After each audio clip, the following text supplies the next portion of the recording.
નમસ્કાર મારા વહાલા વિદ્યાર્થી મિત્રો, આજે વાત કરીશું ધોરણ 10 વિષય ગુજરાતીના પાઠ નંબર 4 ભૂલી ગયા પછી પાઠના સ્વાધ્યાયનું સંપૂર્ણ સોલ્યુશન કરીશું। એ પહેલા વિદ્યાર્થી મિત્રો, ચેનલની અંદર પ્રથમ વખત આવ્યા છો તો ચેનલને સબસ્ક્રાઇબ કરી બાજુમાં આપેલા બેલ આઇકન ઉપર ઓલ નોટિફિકેશન કરી દેવું। પાઠનું નામ છે ભૂલી ગયા પછી। સાહિત્ય કૃતિનો પ્રકાર છે એકાંકી। લેખક છે રઘુવીર દલસિંહ ચૌધરી। લેખકનું ઉપનામ છે લોકાયતસૂરી અથવા તો વૈશાખ નંદન। આ પાઠ શામાંથી લેવામાં આવેલો છે તો ત્રીજો પુરુષ જે રઘુવીર ચૌધરીને જે મિત્રો બુક છે એમાંથી લેવામાં આવેલો આ પાઠ છે। હવે જોઈશું આપણે શબ્દાર્થ એટલે કે સમાનાર્થી શબ્દ।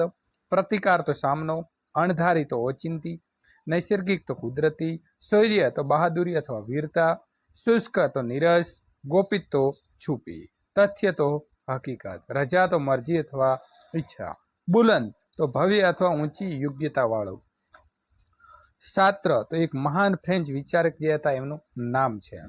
વિરુદ્ધાર્થી શબ્દની વાત કરીએ તો અશક્ય તો શક્ય, નિર્ભય તો ભયભીત અને સાહસ તો દુસ્સાહસ।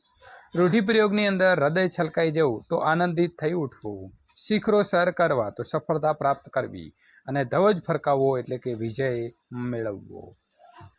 હવે આપણે જોઈશું પ્રથમ પહેલો પ્રશ્ન છે કે નીચે આપેલા વિકલ્પમાંથી સાચો વિકલ્પ પસંદ કરી ખરાની નિશાની કરો।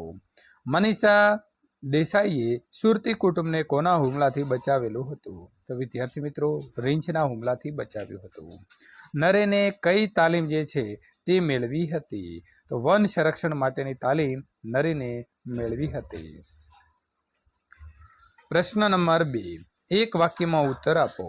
રીંછ માણસને જોઈને શું કરે છે? તો રીંછ માણસને જોઈને જનૂનથી પ્રતિકાર કરે છે। નરેન લગ્નના માંગા પાછા શા માટે ઠેલતો હતો? તો તે જે કન્યા ઉપર કવિતાઓ લખતો હતો તેણે લગ્નની ના પાડી હતી, તેથી નરેન લગ્નના માંગા જે છે તે પાછા ઠેલતો હતો। પ્રશ્ન નંબર 3, 2-3 વાક્યની અંદર ઉત્તર આપો। આપણે આપણા વારસાનું જતન અને સંરક્ષણ શા માટે કરવું જોઈએ? તો આપણે પ્રાકૃતિક અને સાંસ્કૃતિક વારસો વિશ્વની અંદર ભવ્ય, સમૃદ્ધ અને વૈવિધ્યપૂર્ણ અને અજોડ છે। આપણો વારસો આપણી સંસ્કૃતિનું ગૌરવ છે, તે આપણી રાષ્ટ્રીય ઓળખ છે। આપણો પ્રાકૃતિક વારસો કુદરતે આપણને આપેલી અમૂલ્ય દેન છે। ભૂતકાળમાં કરેલી ભૂલોને વર્તમાન અને ભવિષ્યમાં વિકાસની દિશા નક્કી કરવામાં આપણને પથદર્શક બને છે એટલે કે ઉપયોગી નીવડે છે। આપણો વારસો સદીઓના અથાગ પરિશ્રમનું ફળ છે। વારસો એ દેશની પ્રજા માટે આદર્શરૂપ છે, તેથી તે નષ્ટ ન થવો જોઈએ। વિદેશી પ્રજાના આક્રમણથી આપણા વારસાને ભયંકર નુકસાન થયું છે, તેથી તેનું રક્ષણ કરવું એ આપણી સૌની ફરજ છે। આપણે આપણા વારસાનું સાતત્ય જાળવવા માટે તેનું જતન અને રક્ષણ કરવું જોઈએ। નંબર 2, નરેન જે મનીષાને ઓળખતો હતો તે મનીષા કેવી હતી? તો નરેન જે મનીષાને ઓળખતો હતો તે સુકુમાર હતી, ડરપોક પણ હતી, તે ગરુડથી પણ ડરતી હતી, નમણી હતી અને નાજુક પણ હતી। નંબર 3, વિરાટભાઈએ મનીષા અને નરેનની સગાઈની ના પાડી, કારણ કે શું કારણ હતું એ આપણે લખીશું।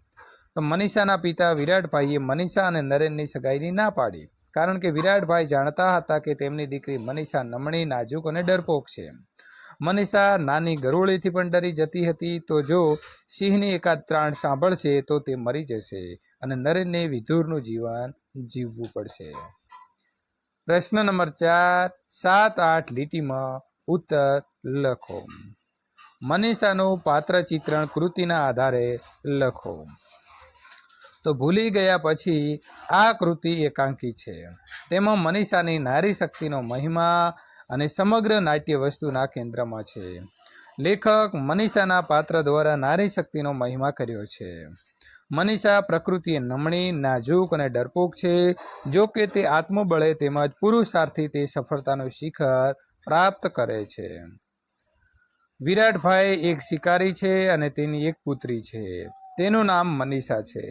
મનીષા નરેનના પ્રેમમાં છે, પણ મનીષાએ પિતાની મંજૂરી ન મળતા લગ્ન કરી શકતી નથી। જે જંગલમાં નરેનને ઓફિસરની નોકરી મળી છે તે મનીષા છે। મનીષા એક સુરતી કુટુંબને હિંમત, સાહસથી રીંછના હુમલાથી બચાવ્યું છે અને હવે તે સાહસિક થઈ ગઈ છે. મનીષાના પિતાને જાણ થતાં તેઓ પણ આનંદિત થઈ ગયા. તેને ઉચકીને તેમણે સમગ્ર પ્રેક્ષકો સમક્ષ ભાષણ કર્યું. તું મારા કરતાં પણ ચડિયાતી છે, કારણ કે તું મારી દીકરી છે. એમ કહીને તેના પિતાએ મનીષાના પરાક્રમ જે હતા તેનું ગૌરવ કર્યું. સૌને મીઠાઈ ખવડાવીને મોં મીઠું કરાવ્યું. તેમણે મનીષા અને નરેનને આશીર્વાદ આપ્યા કે તમારા ભવિષ્યમાં પ્રેમ, શૌર્ય અને અંકિતનો ધ્વજ ફરકાવવો. મનીષાએ ધૈર્ય, સમજ અને જવાબદારી તેમજ ગંભીરતા જેવા ઉત્કૃષ્ટ ગુણો પ્રાપ્ત કરી પ્રેમની શ્રેષ્ઠતા સાબિત કરી. અંતમાં મનીષા અને નરેનના સાચા પ્રેમની જીત જે છે તે વિદ્યાર્થી મિત્રો અહીં થાય છે. તો સંપૂર્ણ સોલ્યુશન જે છે તે પૂર્ણ થાય છે. આ પ્રકારના સોલ્યુશન મેળવવા માટે ચેનલને સબસ્ક્રાઇબ કરી તમારા મિત્રો સુધી આ વિડીયો શેર કરવાનો ભૂલશો નહીં.